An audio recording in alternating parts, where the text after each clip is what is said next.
Season 1 of the Wheel of Time has come to a close. Let's chat about it.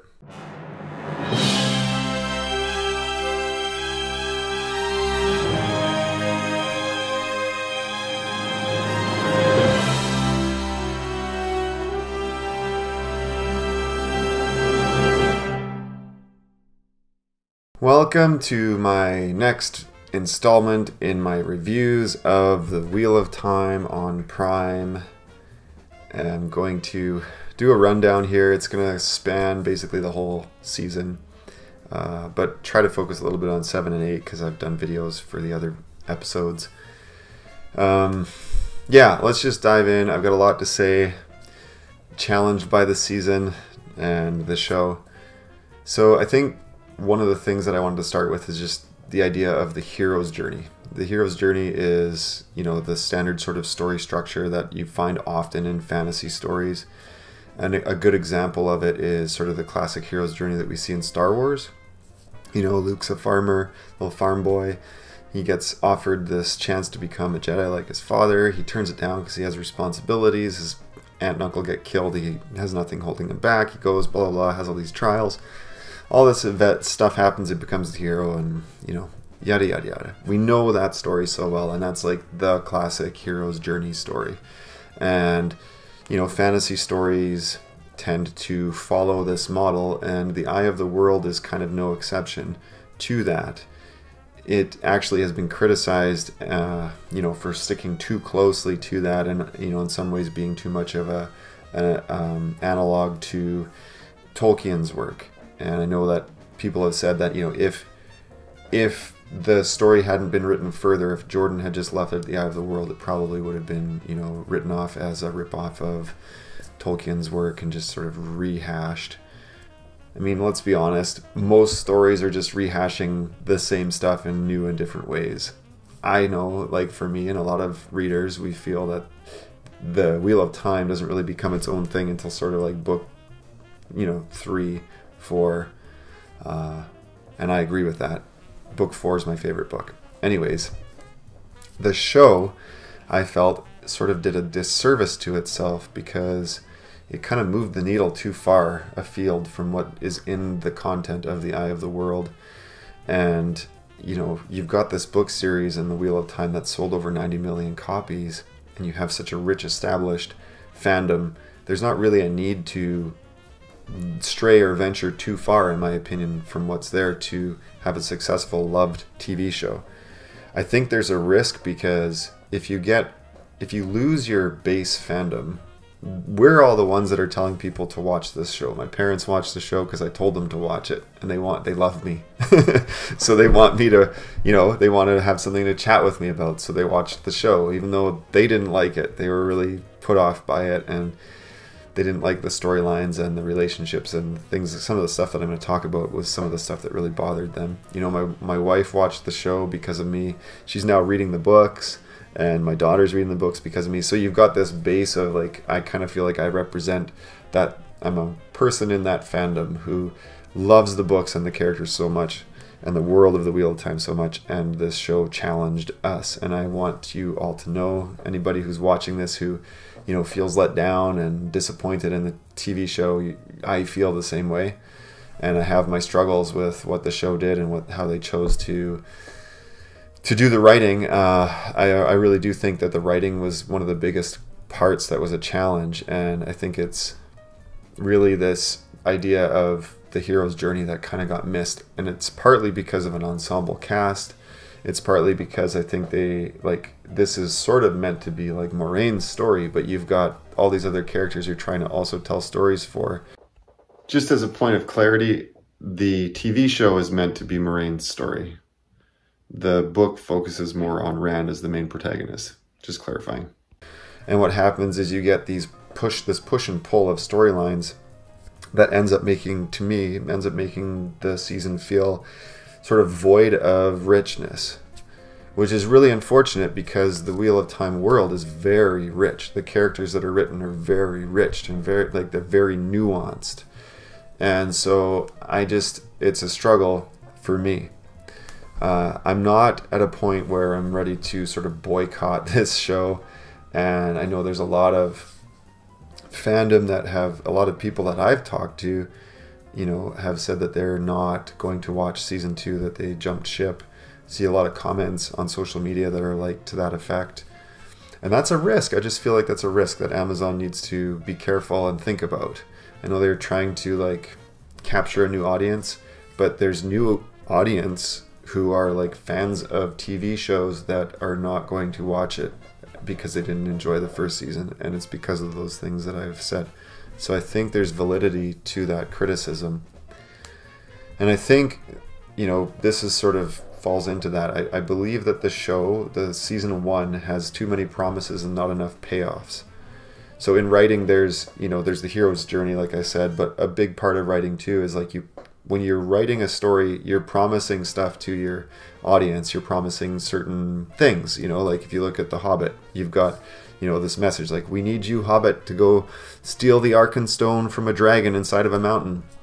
It's a compelling thought, right? How's a little cheese eater like that Hobbit going to get out there, sneak in and steal this from this dragon? Like, I want to watch that. I want to read that story. But let's imagine that they get to the mountain and the dragon's gone or dead. You know, he's a pile of bones. Or there's a goblin that snuck the Arkenstone away and they just have to deal with the goblin to get the Arkenstone. It'd be super disappointing, right? You'd be like, well, you promised me a dragon and I didn't get that. You know, and so I feel like that would be a major letdown, and I feel as though this season did that in some ways. You know, we had the promises of sort of adventure and action and stuff. It started with a simple thing like Moraine saying, be careful, everyone. There are things more dangerous than Trollocs in this world, but we didn't really see anything more dangerous. As a book reader, I was thinking, oh, cool, we're going to see Droghkar. We're going to see something, you know, terrifying that is going to like really bring in this new audience. Are going to be like, what in the heck is the world of the Wheel of Time? It's terrifying and horrible. We saw like some, you know, fades and some fights between Fades and Tom and things like that, but it all fell kind of like to the wayside of the promises that I felt were made. They weren't quite on point. And it even extends into episodes 7 and 8. So this is where, you know, in episode 7 and 8, we had this promise that the Blight was this terrible place, that if you were not the Dragon Reborn and you went to the Eye of the World, you would die.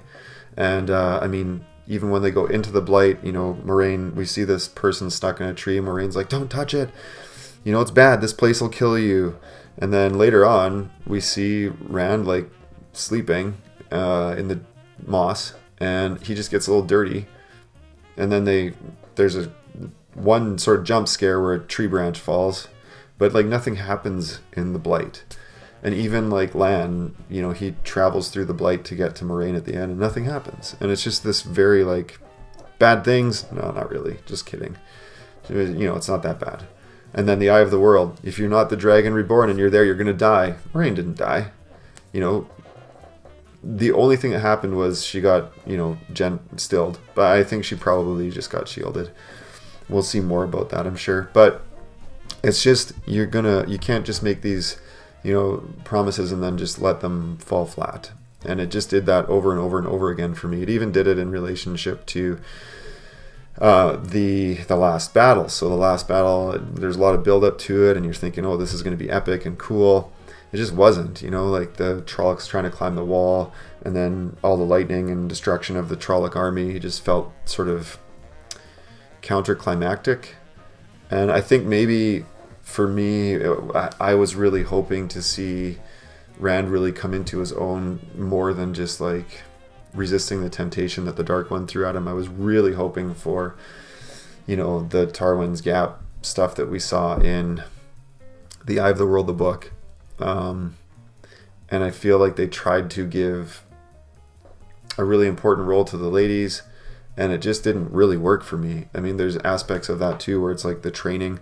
So there's just a lot of stuff that happened that just didn't line up with the metaphysics and the way that the One Power works in the books.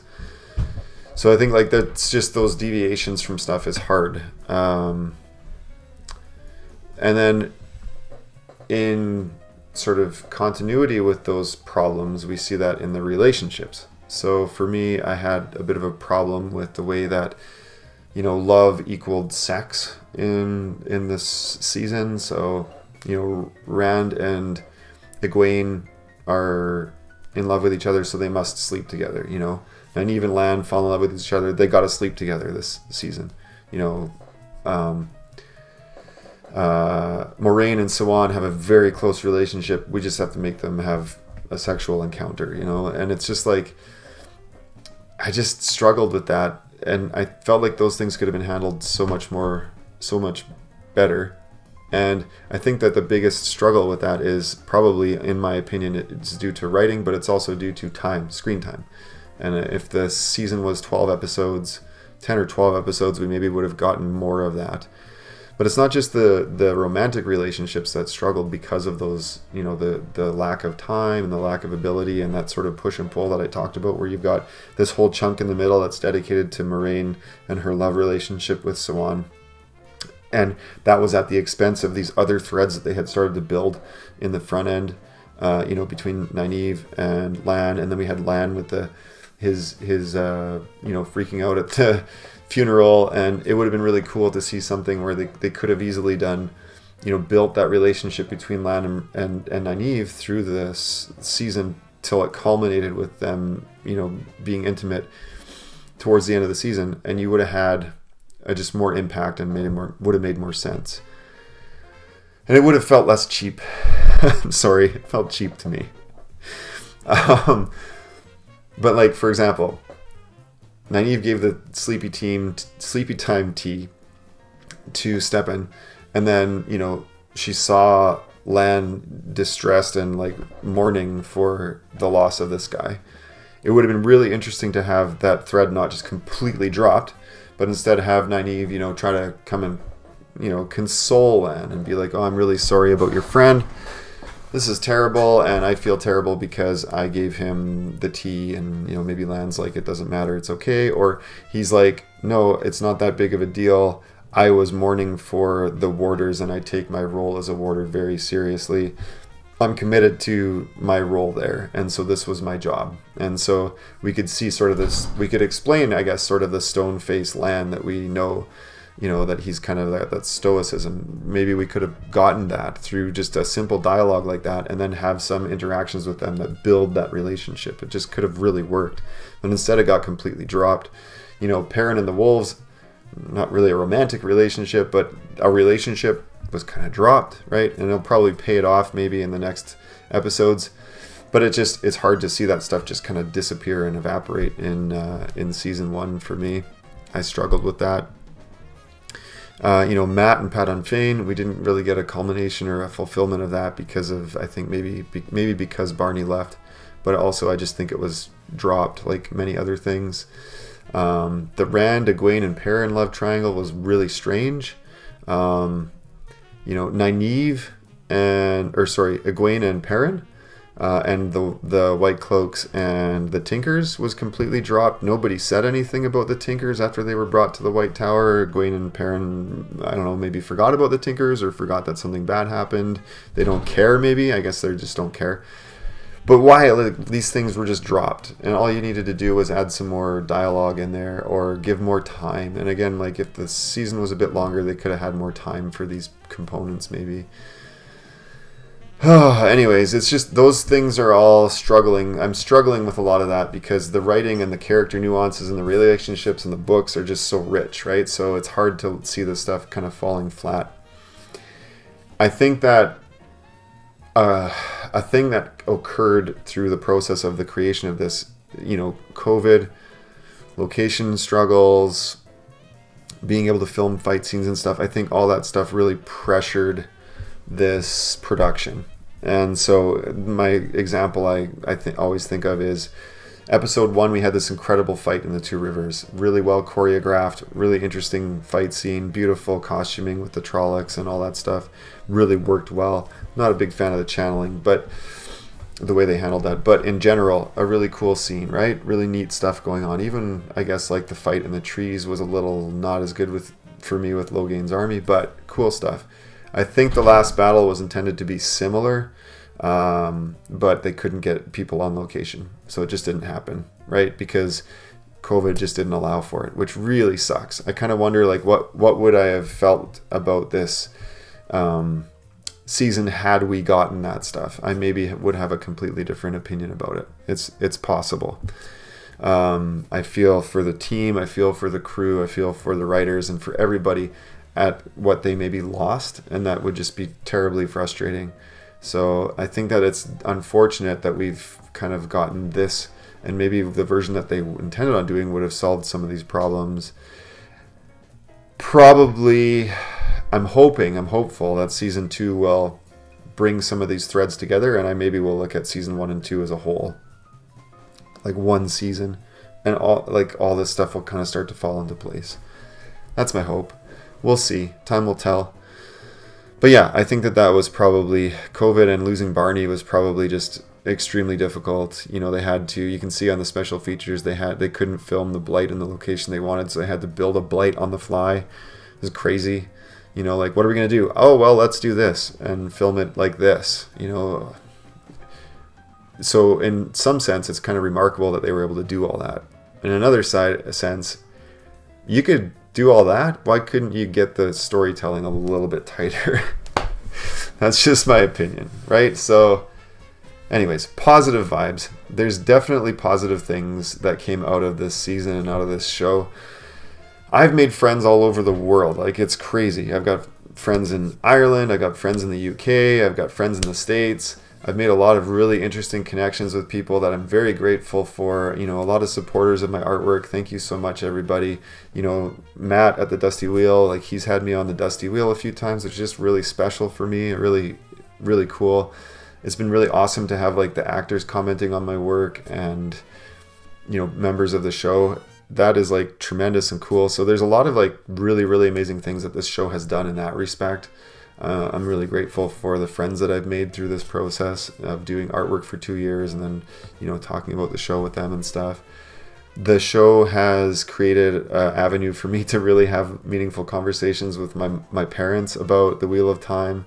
And, you know, my wife is reading the books, my daughter's reading the books. And so, like, it's producing all this really cool fruit in terms of, like, interconnected sort of aspects of stuff. My wife's not a fantasy book reader, so this is tremendous. You know, we have a shared thing now where we both are interested in this show and this book, and it's really great. It's really wonderful. I feel like the cast is just tremendous and awesome. I think they did an amazing job casting. All the actors to me really fit the characters, and I love drawing them, and I feel like the costuming has been really great.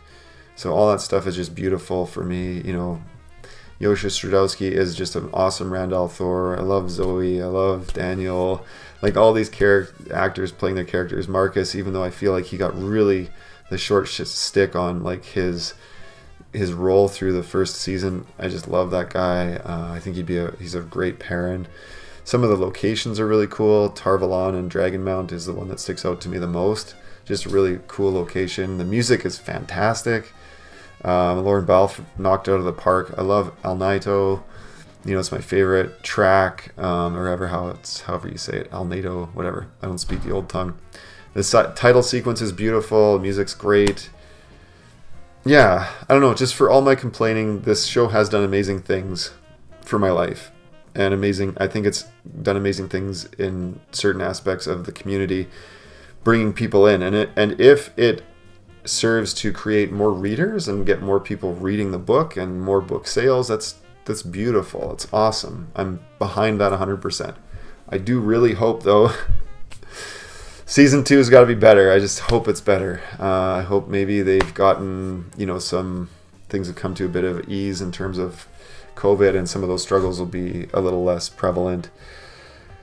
Yeah. Oh, one more thing on the characters. Hamid Animashan was just great as Loyal. His costume's weird. Doesn't really look like a Ogier to me, but I love the acting that he did. He is, to me, he's Loyal.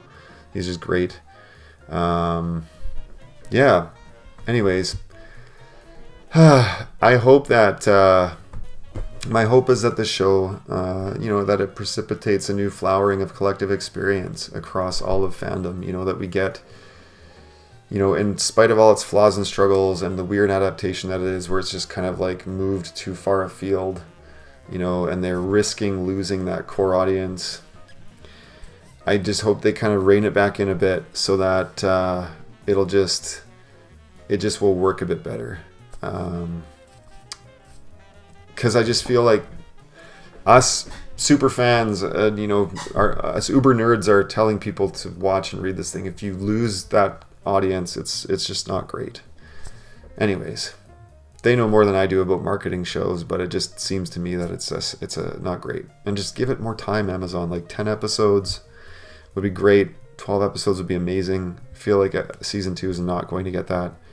Just give the writers some time to be able to flesh this world out a bit more, so we can really, you know, get the nuances of the characters and everything that we're wanting out of this, because it's all there. And then one last thing, the Sean Chan Navy just drove me crazy. The costuming is weird, and I just didn't get why they rolled up on the land and, you know, created a tidal wave to kill this girl against this cliff. It just didn't make any sense. Just show a village, you know, have some boats advancing on them, coming off the shore, and then they smash those. Makes more sense. Just weird choices. Anyways, I hope that you enjoyed watching this process video of me painting this painting called The Eye of the World. It's available in print format at my Etsy store at etsy.com/shop/Corey Lansdell. Anyways, go to Etsy, search for Corey Lansdell or The Eye of the World. It should come up, or The Wheel of Time. You'll find my prints. If you want to see the process, I made a process video about this painting, talking about my process with it. You can find that if you become a patron on Patreon. Some patrons at certain levels get a 4x4 print shipped out to them every month, and I do, you know, a lot of interaction there, and it's a great little community. So if you want to join me there, just go to patreon.com/Corey Lansdell. Best place to find me is on Instagram at Third Age Art. That's where most of my interactions with my audience occur. So you can find me there. I am on Twitter at Corey Lansdell. Don't frequent it very often, but that's it. Sorry, people are closing my door on the house, and my little old farmhouse doors rattle, so I apologize. Anyways, thank you very much for listening to this. I hope that you enjoyed it, and I hope that we can do this more in the next season and beyond. So until next time, you guys, thank you so much for watching this, and I will check with you later.